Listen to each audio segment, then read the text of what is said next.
नमस्कार. आज आपण बनवणार आहोत काकडीपासून तयार होणारे थालीपीठ. हे थालीपीठ चवीला इतके छान होतात, अगदी मऊ. दिवसभर म्हणलं तरी हे थालीपीठ मऊ राहतात. चवीलाही खूप छान लागतात.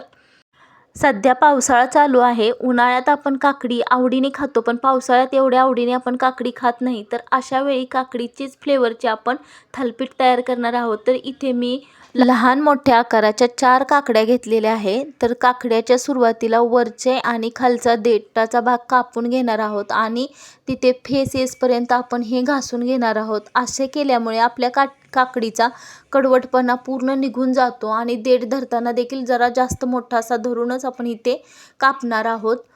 अशा प्रकारे आपण काकडीचा कडवटपणा कमी करू शकतो. तर तुम्ही बघू शकता काकड्या आता आपण इथे सोलून घेणार आहोत. इथे तुम्ही हिरवी काकडी वापरली तरी चालू शकते किंवा काकडीची साल नाही काढली तरी चालू शकते, पण मी इथे काकडीची साल काढून घेत आहे. अशा प्रकारे आपण काकडी सोलून घेणार आहोत. त्यानंतर आपण इथे काकडीला खिसून घेणार आहोत.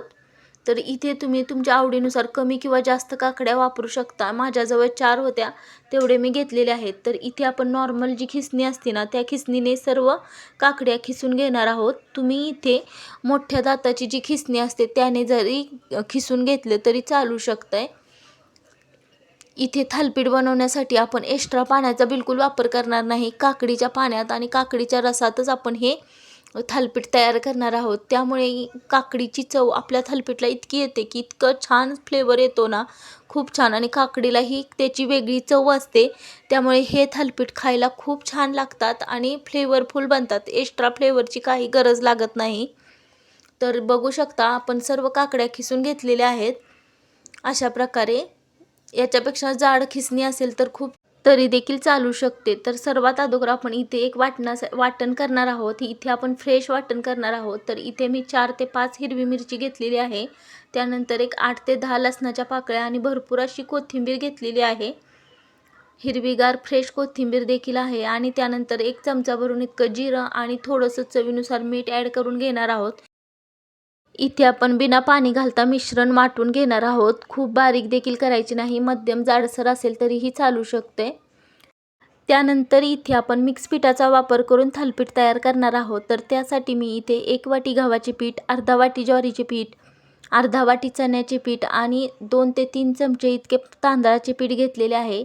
तुम्ही इथे तुमच्या आवडीनुसार कमी किंवा जास्त पिठाचा वापर करू शकता किंवा फक्त गव्हाच्या पिठाचे देखील थालीपीठ तयार होतात. फक्त गव्हाचे पीठ वापरलेले थालीपीठ हे अगदी मऊ, म्हणजे दिवसभर म्हटलं तरी मऊ राहतात हे थालीपीठ. त्यानंतर यामध्ये सर्व पीठ मिक्स करून आपण बारीक केलेले हिरवे वाटण यामध्ये घालून घेणार आहोत. इथे काकडीला एक फ्लेवर असतो, त्यामुळे ते एक्स्ट्रा फ्लेवरसाठी आपण जास्त काही वापरणार नाही. तर इथे चवीनुसार फक्त थोडासा ओवा क्रश करून टाकलेला आहे, हळद आणि थोडंसं मीठ. वाटणामध्ये देखील आपण मीठ वापरलेले होते. त्यानंतर खिसलेली काकडी यामध्ये घालून पीठ आपण भिजवून घेणार आहोत. इथे ना आपण एक्स्ट्रा पाणी देखील वापरणार नाही आहे. यामध्येच आपण बसेल इतके पीठ घालून कणिक भिजवून घेणार आहोत. आपल्याला इथे पीठ खूप घट्ट देखील बनवायचे नाही आणि खूप पातळ देखील तयार करून घ्यायचे नाही. मध्यम, खूप असे सैलसर पीठ तयार झालं तरी चालू शकते. एवढ्या मिश्रणात माझे एक 8 ते 10 थालीपीठ तयार झालेले आणि अशा प्रकारे पिठाचा गोळा तयार झालेला आहे. इथे तुम्ही वरून कोथिंबीर, कांदा चिरून टाकला तरी चालू शकते. त्यानंतर एका पोळपाटावर ओला कापड घेतलेले आहे. हे कॉटनचे कापड भिजवून घेतलेले आहे. त्यानंतर आपण आपल्या आवडीनुसार पिठाचा गोळा तयार करून हाताच्या बोटाच्या साहाय्याने हे थापून घेणार आहोत. थापताना आपल्याला एकसारखे पसरवून घ्यायचे आहे. इथे तुम्ही पाण्याचा हात लावून थालीपीठ पसरवून घेऊ शकता. इथे आपण थालीपीठ एकसारखे पसरवून घेणार आहोत. यामध्ये आपण पीठ मळताना पांढरे तीळ वापरले नव्हते, तर आपण इथे ना पांढरे तीळ वरून लावून घेणार आहोत. यामुळे थालीपीठची चव खूप छान येते, एक क्रंचीपणा येतो आणि आपले थालीपीठ खूप छान चवीला बनतात. अशा प्रकारे बोटाच्या साहाय्याने मध्यम आकाराचे थालीपीठ तयार करून घेतलेले आहे. थालीपीठ तयार झाल्यानंतर याच्या मध्यभागी साईडला असे आपण छोटे छोटे होल तयार करून घेणार आहोत, जेणेकरून थालीपीठ भाजताना एकसारखा भाजला जाईल. त्यानंतर याच्यावर आपण थोडेसे पांढरे तीळ पसरवून घेणार आहोत. अशा प्रकारे थोडेसे पांढरे तीळ वरून घातल्यानंतर आपले थालीपीठ दिसायला देखील खूप छान दिसतात आणि चवीला देखील खूप छान लागतात. त्यानंतर तवा गरम झाल्यानंतर थोडंसं तेल घालून हे थालीपीठ काढून घेणार आहोत. त्यानंतर आपण येथे वरून देखील थोडेसे तीळ लावून घेणार आहोत. त्यानंतर त्याच्यावर थोडंसं झाकण ठेवून एक वाफ काढून घेणार आहोत. त्यानंतर तेल थोडंसं सोडून अगदी कमी तेलात हे थालीपीठ तयार होतात. अशा प्रकारे आपण इथे थोडंसं तेला सोडून याच्यावर खरपूस भाजून घेणार आहोत.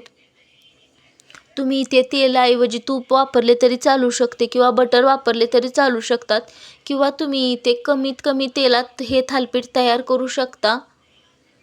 अशा प्रकारे आपण आता खरपूस असे थालीपीठ भाजून घेणार आहोत. तुम्ही बघू शकता आपले थालीपीठ हे चवीला खूप छान झालेले आणि एकदम इझिली उलटपलट करता येत होते. कमी तेलात तयार झालेली हे थालीपीठ आपण लहान मुलांच्या टिफिनसाठी तसेच नाश्त्यासाठी, मधल्या वेळेत खाण्यासाठी किंवा प्रवासासाठी देखील तयार करून घेऊ शकतो.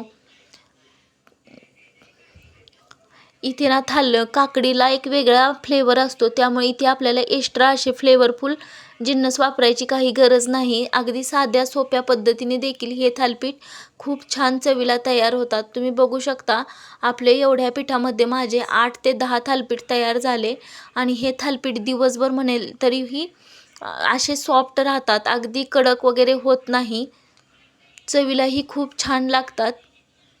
लहान मुलांच्या टिफिनसाठी, मधल्या वेळेत खाण्यासाठी, नाश्त्यासाठी किंवा बाहेर प्रवासात नेण्यासाठी देखील ही रेसिपी छान तयार होते. तुम्ही देखील ही रेसिपी अशीच ट्राय करा.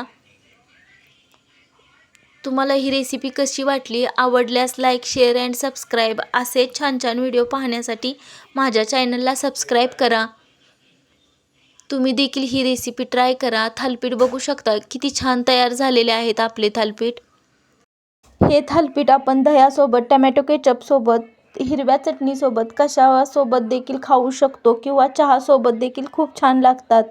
असे छान छान व्हिडिओ पाहण्यासाठी माझ्या चॅनलला सबस्क्राईब करा. धन्यवाद.